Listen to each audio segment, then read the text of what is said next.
Hello all, welcome to Ron School of Designs. இது Tally Prime tutorial. Last classல நம்ம company creation பற்றி பார்த்துருந்தோம். இந்த classல class 3 ledger creation பற்றி பார்க்க போகிறோம். அதுக்கு முன்னாடி class 1, class 2 நீங்கள் பார்க்கலனா டிஸ்கிரிப்ஷனில் லிங்க் இருக்குது, செக் பண்ணிக்கோங்க. அதுக்கு முன்னாடி நம்ம சேனலை சப்ஸ்கிரைப் பண்ணலனா சப்ஸ்கிரைப் பண்ணிவிடுங்க அண்ட் பெல் ஐக்கானையும் கிளிக் பண்ணிவிடுங்க. இன்றைக்கி class 3 ledger creation நம்ம ஒரு சம் வச்சு தான் பார்க்க போகிறோம். இங்கே பாருங்கள், இதுதான் டிரான்சாக்ஷன். ஸோ இந்த டிரான்சாக்ஷன்ஸை எப்படி டேலி ப்ரைமில் நம்ம என்ட்ரிஸாக மேட் பண்ண போகிறோம் அப்படின்றத இன்றைக்கி பார்க்க போகிறோம். First create a company ABC tech private limited for the year 2018 to 19 and create the ledgers and vouchers. ABC tech private limited அப்படின்னு ஒரு கம்பெனி வந்து நம்ம டேலி ப்ரைமில் க்ரியேட் பண்ணணும். ஆல்ரெடி நான் க்ரியேட் பண்ணிட்டேன். ஸோ இப்போ நம்ம ஸ்ட்ரெயிட்டாக எப்படி லெட்ஜர் க்ரியேட் பண்ணுறது அப்படின்னு பார்க்கலாம். ஃபஸ்ட்டு டிரான்சாக்ஷன் பார்த்தீங்கன்னா commenced business with cash ₹10,000. Tally ப்ரைமில் முதல்ல ஒரு கம்பெனி க்ரியேட் பண்ணதுக்கப்புறம் நம்ம க்ரியேட் பண்ண வேண்டியது லெட்ஜர். ஸோ கேட்வே ஆஃப் டேலியில் க்ரியேட் லெட்ஜர்.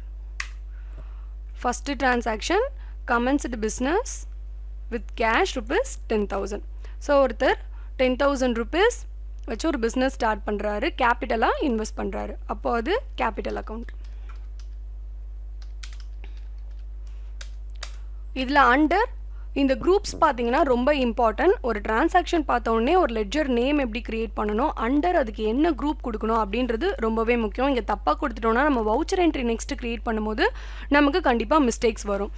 இந்த குரூப்ஸ் வந்து பார்த்தீங்கன்னா நீங்கள் இதே மாதிரி ரிப்பீட்டடாக ஒரு 2-3 சம்ஸ் நம்ம போட அண்டர் குரூப்ஸ் என்ன கொடுக்கணும், ஒரு லெட்ஜர் நேம் என்ன கொடுக்கணும், அதுக்கு அண்டர் குரூப் என்ன கொடுக்கணும்னு உங்களுக்கு ஆட்டோமேட்டிக்காக வந்துடும். பட் ரொம்ப கரெக்டாக கொடுக்கணும். ஸோ இப்போ இந்த லெட்ஜருக்கு டிரான்சாக்ஷனுக்கு நான் ஃபஸ்ட்டு லெட்ஜர் கேபிட்டல் அக்கௌண்ட் அப்படின்னு க்ரியேட் பண்ணியிருக்கேன். இதுக்கு அண்டர் வந்து கேபிட்டல் அக்கௌண்ட். ஸோ இப்போ நம்ம அப்படியே என்டர் கொடுத்து அக்செப்ட் பண்ணிக்கலாம். அடுத்த transaction deposit into bank 15,000. So பேங்க்கில் டெபாசிட் பண்ணுறாங்க, அப்போது பேங்க் அக்கௌண்ட். இதுக்கு அண்டர் பேங்க் அக்கௌண்ட். இப்போ இங்கே வெறும் டெபாசிட் இன்டூ பேங்க்குன்னு தான் இருந்தது, அதனால நான் வெறும் பேங்க் அக்கௌண்ட் கொடுத்துட்டேன். சப்போஸ் இதுக்கு ஏதாவது name Indian bank, SBI bank அந்த மாதிரி நேம் இருந்ததுன்னா அந்த பேங்க்கோட நேமை கொடுத்துட்டு கீழே பேங்க் அக்கௌண்ட் அப்படின்னு கொடுக்கணும். ஸோ அதே மாதிரி அக்கௌண்ட் நம்பர், ஐஎஃப்எஸ்சி கோடு, இந்த டீட்டெயில்ஸ்லாம் வேணும்னாலும் நம்ம ஃபில் பண்ணிக்கலாம். இல்லை ப்ராக்டிஸ் பண்ண போகிறோன்னா அதெல்லாம் தேவையில்லை. இப்போ நான் ஜஸ்ட் அப்படியே என்ட்ரு கொடுத்துக்கிறேன்.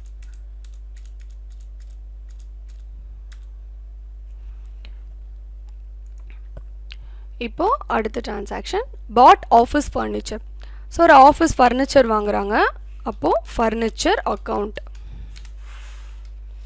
அது அண்டர் பார்த்தீங்கன்னா எந்த குரூப்பில் வரும்னா ஃபிக்ஸட் அசெட். நான் லாஸ்ட்லேயே சொல்லியிருப்பேன், furniture, machinery, land and building இதெல்லாம் வந்து ஃபிக்ஸட் அசெட். இப்போ நம்ம அப்படியே என்டர் கொடுத்துக்கலாம், கொடுத்து அக்செப்ட் பண்ணிக்கலாம். அடுத்து sold goods for cash. Sold கூட்ஸ்னால் சேல் பண்ணியிருக்காங்க, அப்போது sales account under sales account. இதெல்லாம் அப்படியே என்ட்ரு கொடுத்து அக்செப்ட் பண்ணிக்கோங்க. கேஷ் அப்படின்றதுனால இங்கே கேஷ் அக்கௌண்ட் அப்படின்னு சொல்லி நம்ம லெட்ஜர் க்ரியேட் பண்ண வேணாம், ஏன்னா இதில் டிஃபால்ட்டாகவே கேஷ் அப்படின்னு ஒரு லெட்ஜர் இருக்கும். Next purchased goods from Aravindan on credit. இது ஒரு இம்பார்ட்டண்டான டிரான்சாக்ஷன். இந்த ஒரு லெட்ஜருக்கு பார்த்தீங்கன்னா, ஒரு டிரான்சாக்ஷனுக்கு பார்த்தீங்கன்னா நம்ம 2 லெட்ஜர் க்ரியேட் பண்ணுற மாதிரி இருக்கும். ஒன்று பர்ச்சேஸ் பண்ணதுக்கு purchase account from Aravindan. Aravindan யார் அப்படின்னு நீங்கள் ஸ்பெசிஃபை பண்ணணும்.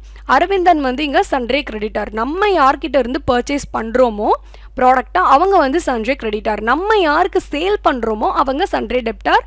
இது ரொம்ப இம்பார்ட்டன்ட், இது கண்டிப்பாக ஞாபகம் வச்சுக்கணும், ஏன்னா அடிக்கடி உங்களுக்கு இதில் கன்ஃபியூஷன் வரும். ஸோ இந்த ஒரு டிரான்சாக்ஷனுக்கு இப்போ நம்ம 2 லெட்ஜர் க்ரியேட் பண்ண போகிறோம். ஒன்று பர்ச்சேஸ் அக்கௌண்ட்,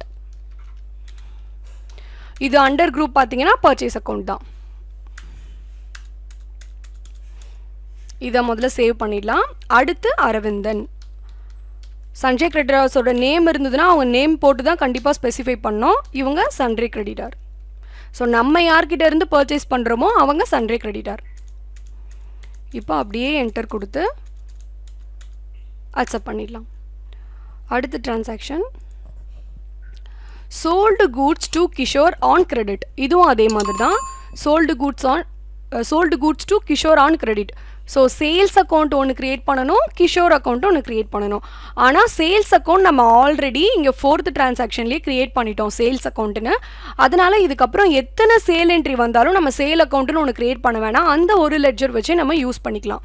ஸோ இப்போ நம்ம க்ரியேட் பண்ண வேண்டியது வெறும் கிஷோர் அக்கௌண்ட் மட்டும்தான்.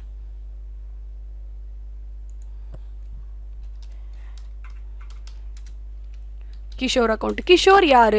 சன்ரே டெப்டர். ஸோ நம்ம கிட்ட இருந்து பர்ச்சேஸ் பண்ணிட்டு போகிறவங்க, நம்ம யாருக்கு சேல் பண்ணுறோமோ அவங்க சன்ரே டெப்டாஸ்.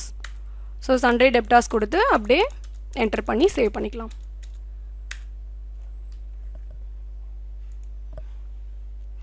அடுத்து ரிசீவ்டு கேஷ் ஃப்ரம் கிஷோர். இதுக்கு நம்ம வந்து லெட்ஜர் க்ரியேட் பண்ண வேணாம், ஏன்னா கிஷோர் அக்கௌண்ட் அப்படின்னு சொல்லி ஆல்ரெடி நம்ம க்ரியேட் பண்ணிட்டோம். அதனால் இனிமேல் நம்ம கிஷோருக்கு கொடுக்குறதா இருந்து என்ட்ரி வந்தாலும் சரி, இல்லை அவர் நமக்கு பே பண்ணுறதா இருந்தாலும் சரி, இனிமேல் நம்ம கிஷோர் அக்கௌண்ட் அப்படின்னு க்ரியேட் பண்ண வேணாம். ஸோ அந்த ஒரு லெட்ஜர் வச்சே நம்ம இதுக்கப்புறம் டிரான்சாக்ஷனில் யூஸ் பண்ணிக்கலாம்.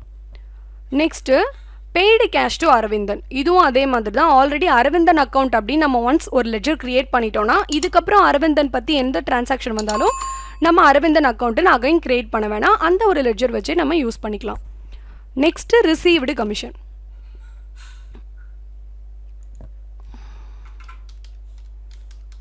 Received commission account. இது பார்த்தீங்கன்னா எந்த குரூப்பில் வரும்னா இன்டைரக்ட் இன்கம்ஸ். மோஸ்ட்லி நம்ம ரிசீவ் பண்ணியிருக்கோம் அப்படின்னாலே அது under indirect incomes or direct இன்கம்ஸில் வரும். இது வந்து indirect income.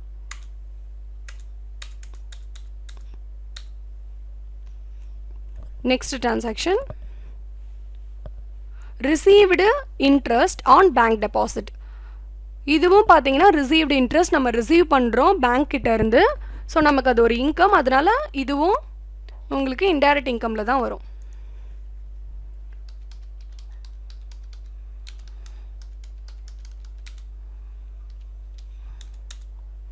Indirect income already இருக்கிறதுனால அப்படியே என்டர் கொடுத்து சேவ் பண்ணிடலாம். நெக்ஸ்ட் பார்த்தீங்கன்னா பெய்டு இன்டு பேங்க். ஆல்ரெடி நம்ம ஒரு பேங்க் அக்கௌண்ட் பார்த்தீங்கன்னா செகண்ட் டிரான்சாக்ஷன்லேயே டெபாசிட் இன்டு பேங்க் வந்து அதில் பேங்க் அக்கௌண்ட் க்ரியேட் பண்ணிட்டோம். அதனால் இனிமேல் பேங்க் பற்றி எந்த என்ட்ரிஸ் வந்தாலும் நம்ம க்ரியேட் பண்ண வேணாம். பட் டிஃப்ரெண்ட் பேங்காக இருந்ததுன்னா, வேறு பேங்க் இருந்ததுன்னா அந்தந்த பேங்க்கோட நேமை க்ரியேட் பண்ணி அண்டர் பேங்க் அக்கௌண்ட் அப்படின்னு க்ரியேட் பண்ணணும். Next paid for advertisement. So advertisement account. Advertisement பார்த்தீங்கன்னா பெய்டு அட்வர்டைஸ்மெண்ட். அப்போ அது ஒரு இன்டைரக்ட் எக்ஸ்பென்சஸ். நம்ம பே பண்ணியிருக்கோம், அப்போ அது நமக்கு எக்ஸ்பென்சஸ் இல்லையா? ஸோ இன்டைரக்ட் எக்ஸ்பென்சஸ் அண்டர் கொடுத்து அப்படியே சேவ் பண்ணிக்கலாம். Next transaction purchased goods for cash. நான் ஆல்ரெடி சொன்ன மாதிரி ஏற்கனவே ஒரு பர்ச்சேஸ்டு கூட்ஸ் நம்ம க்ரியேட் பண்ணிட்டோம், பர்ச்சேஸ் அக்கௌண்ட் க்ரியேட் பண்ணிட்டோம். அதனால் அகைன் பர்ச்சேஸ் அக்கௌண்ட் நம்ம க்ரியேட் பண்ண வேண்டாம். அதே மாதிரி சோல் கூட்ஸ் ஆல்ரெடி ஒரு சேல்ஸ் அக்கௌண்ட் க்ரியேட் பண்ணிட்டோம், அதனால் திரும்பவும் நம்ம சேல் அக்கௌண்ட் க்ரியேட் பண்ண வேணாம். Finally paid salary. So salary account. Salary account under இதுவும் இன்டைரக்ட் எக்ஸ்பென்சஸ் கொடுத்து அப்படியே என்டர் கொடுத்து சேவ் பண்ணிக்கலாம். இப்போ நம்ம எல்லா என்ட்ரிஸும் போட்டாச்சு. இதுதான் லெட்ஜர் கிரியேஷன். ஸோ ஒரு டிரான்சாக்ஷன்ஸை படித்த உடனே அதுக்கு என்ன லெட்ஜர் நேம் கொடுக்கலாம், அண்டர் என்ன குரூப்போ அந்த குரூப்பை கரெக்டாக கொடுத்து நம்ம ஒன்ஸ் அப்படியே சேவ் பண்ணிகிட்டே வந்துடணும். ஸோ முதல்ல ஒரு டிரான்சாக்ஷன் ஒரு கம்பெனி க்ரியேட் பண்ணிடுறோம், அதுக்கப்புறம் டிரான்சாக்ஷன்ஸ் பார்த்து லெட்ஜர் க்ரியேட் பண்ணணும். லெட்ஜர் க்ரியேட் பண்ணதுக்கப்புறம் நம்ம வவுச்சர் போடுவோம். ஸோ வவுச்சர் எப்படி போடுறது நம்ம அடுத்த கிளாஸில் பார்ப்போம். அது வரைக்கும் நீங்கள் இந்த டிரான்சாக்ஷன்ஸை எப்படி படித்ததும் லெட்ஜர் க்ரியேட் பண்ணணும், அதுக்கு அண்டர் குரூப்ஸ் என்ன வரும் அப்படின்றத ப்ராக்டிஸ் பண்ணிக்கோங்க. ரிப்பீட்டடாக ரொம்ப முக்கியமான குரூப்ஸ் எது, அண்டர் குரூப்ஸ் எது வரும்னு பார்த்தீங்கன்னா capital account, purchase account, under capital அக்கௌண்ட்டுக்கு அண்டர் கேபிட்டல் அக்கௌண்ட், பர்ச்சேஸ் அக்கௌண்ட்டுக்கு அண்டர் பர்ச்சேஸ் அக்கௌண்ட், சேல் அக்கௌண்ட்டுக்கு அண்டர் சேல் அக்கௌண்ட் வரும். சஞ்சய் கிரெடிட்டாரோட நேம்ஸ் வந்ததுன்னா அண்டர் சஞ்சய் கிரெடிட்டார்.